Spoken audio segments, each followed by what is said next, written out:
नमस्कार मित्रों, मैं ममता वाजपेयी भोपाल से मेरी हरी भरी छत पर आपका स्वागत है। लीजिए, मैं फिर हाजिर हूँ नए वीडियो और नई जानकारी के साथ। आप देख रहे हैं इंडियन टेरेस गार्डनिंग आर्ट और साथ ही देख रहे हैं अरबी के पत्तों की हार्वेस्टिंग। अगस्त की 29 तारीख है और पूरे बरसात भर मैंने बहुत सारी हार्वेस्टिंग आपको दिखाई है और अब तो सितंबर शुरू होने वाला है और हम ठंड की सब्जियों की तैयारी शुरू करेंगे। लेकिन दिक्कत क्या है कि सब्जी की तैयारी तो शुरू कर दें, पर अभी जो हमने सारे टब में सब्जियां लगा रखी थी वो अच्छी फ्रूटिंग दे रही हैं। जब तक कि हम इन टब्स को खाली नहीं करेंगे तो हम नई सब्जी लगाएंगे कहाँ। और यही एक कारण होता है कि हम साल दर साल कंटेनर बढ़ाते जाते हैं और फिर छत पर बहुत वेट हो जाता है तो डर भी लगता है कि इतना वज़न हो रहा है। तो खैर, मैं कंटेनर बिल्कुल नहीं बढ़ाऊंगी।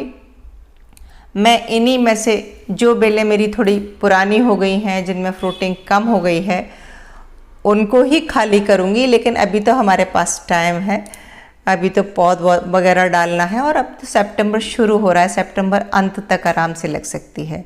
और देखिए, ये फिर से आज और नई हार्वेस्टिंग, लौकी तोरई की बहुत हार्वेस्टिंग बताई मैंने और मैंने कुंदरू की भी बताई, और अब फिर आप देखिए हार्वेस्टिंग।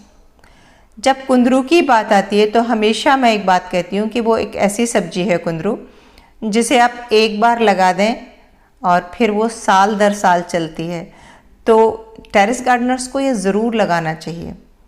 और जितनी हमको एक परिवार को सब्जी चाहिए होती है तो उतनी तो 24 बाई 24 के कंटेनर में आराम से हो जाती है। हालांकि इसे ज़मीन में लगाएंगे तो ये बहुत ज़्यादा फैलती है, बहुत ज़्यादा फलती भी है जितना बड़ा कंटेनर होगा। लेकिन अभी तो मेरे ये देखिए ड्रम में ही लगी है, और ड्रम में कितनी, एक बार में आपने देख लिया आधा किलो 3 पाव के आसपास तो निकलती है। और मेरे 2 ड्रम में लगी है तो मेरे पास अल्टरनेट अलग अलग निकलती रहती है। जहाँ तक इसकी केयर की बात है तो मैं हमेशा एक केयर टिप सबको बताती हूँ। हमेशा गमले में ऊपर से थोड़ी थोड़ी मिट्टी बीच बीच में डालनी पड़ती है, क्योंकि होता क्या है, पानी के हम प्रेशर से पानी डालते हैं, उसके प्रेशर से मिट्टी पानी के साथ घुल के नीचे से थोड़ी बहुत निकलती ही है, कितना ही संभाल के करें।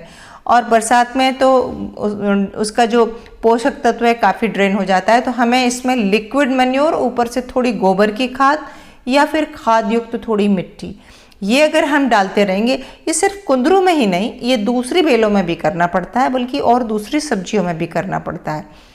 ये एक बहुत महत्वपूर्ण टिप है। बेलों में मैं कभी गुड़ाई नहीं करती क्योंकि उनकी रूट्स ऊपर रहती हैं, तो उनमें बस मैं पत्ते डालती हूँ तो वो हाफ डिकम्पोज हो जाते हैं, तो एक मिट्टी की लेयर, खाद की लेयर डाल देती हूँ, तो ऊपर एक ह्यूमस बन जाता है। और वो उसी ह्यूमस में से, उसी स्लो रिलीज कंपोस्ट में से, क्योंकि पत्ते धीरे धीरे सड़ते हैं, पानी के साथ वो तत्व घुल के नीचे जाते हैं और वो इस ड्रम में भी बेल को इतना सहारा दे देते हैं कि वो फल जाती है। एक सच और बताऊंगी, ये देखिए, ये तोरई ना कुंदरू के बीच में छुपी थी और हमें दिखी ही नहीं थी, जबकि हम तोरई हार्वेस्ट कर चुके हैं, अभी आपको दिखाएंगे। तो ऐसे कई बार फल छुपे होते हैं, दिखते नहीं हैं जब घनी सब्जियां हो जाती हैं। तो मैं ये कह रही थी कि अगर कुछ लोग जो नए बिगिनर्स हैं उनको मैं ये बता दूं कि वो जब छत पर बागवानी करते हैं तो उनकी क्या अपेक्षा होती है कि जैसे ज़मीन में जो बेल होती है हमने फ्रूटिंग मिलती रहे मिलती रहे मिलती रहे, वो नहीं होता, वो बिल्कुल नहीं होगा। छत की बागवानी और नीचे की बागवानी में हमेशा अंतर होता है, क्योंकि हमने उसको कम मिट्टी, छोटे पॉट साइज में उगाया है, तो उसमें कम फ्रूटिंग होती है और कम देर तक फ्रूटिंग होती है। बार बार फ्रूटिंग लेना है तो वो मैं केयर जो बता रही हूँ, ऊपर से आपको एक्स्ट्रा डोज लिक्विड मैन्योर की और सॉलिड मैन्योर भी आपको देते रहना पड़ेगा। और अच्छी ज़्यादा सब्जी के लिए कंटेनर की एक तो साइज़ बढ़ा देंगे और कंटेनर की संख्या भी बढ़ा दें, तो एक की जगह आप 4 बेलें लगाएंगे तो अगर 4 बेलों में एक एक फल भी लगता है, सपोज कि लौकी तोरई है, तो आपकी सब्जियां निकल आएंगी। मैंने वही किया है, मैं पूरा बगीचा आपको हर बार दिखाती हूँ। मैंने लाइन से 16 ड्रम लगा रखे हैं और उसमें जगह जगह लौकी, तोरी, कद्दू और गिलकी, यही बेलें हैं। और ये भी है कुंदरू और सेम, तो सेम तो अभी फलनी शुरू नहीं हुई है, पर कुल मिला के कंटेनर साइज़ भी अच्छी है और बेलों की संख्या भी अच्छी है। जिससे हमें क्या मिल रहा है रिजल्ट, आप हमारी पुरानी हार्वेस्टिंग देख रहे होंगे, टोकरी भर भर के तोरे भी निकल रही है, लौकी भी निकल रही। पूरे बरसात भर हमने ये सब्जी खरीदी नहीं है और हमको आराम से मिली है। और हरी मिर्च भी नहीं खरीदनी पड़ी। और मैं हमेशा मिक्स्ड क्रॉप करती हूँ। जिस ड्रम में अगर सेम लगी है तो एक कोने में सेम है तो दूसरे कोने में मैंने ये भी किया है कि थोड़ी सी एक मिर्च का पौधा लगा दिया, या जिसमें लौकी का बेल लगाया था उसमें जब बरसात नहीं थी तो पहले पालक लगी थी।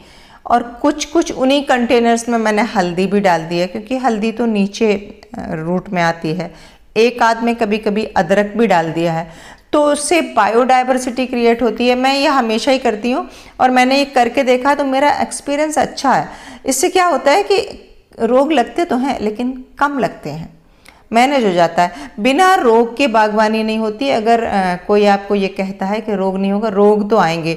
और कुछ रोग ऐसे होते हैं जो ऑर्गेनिक नीम ऑयल छिड़कने से नहीं जाते, एफिड वगैरह आसानी से नहीं जाते, लेकिन अगर समय रहते आप उन्हें देख लेंगे तो वो चले भी जाते हैं। बस होता क्या है, मैं कैसे मैनेज करती हूँ इसे, कि कुछ पौधे मर भी जाते हैं और कुछ बेलें ख़राब भी हो जाती हैं, लेकिन अंत में जब इतनी सारी बेलें लगाई तो कुछ ना कुछ रिजल्ट मिलता है।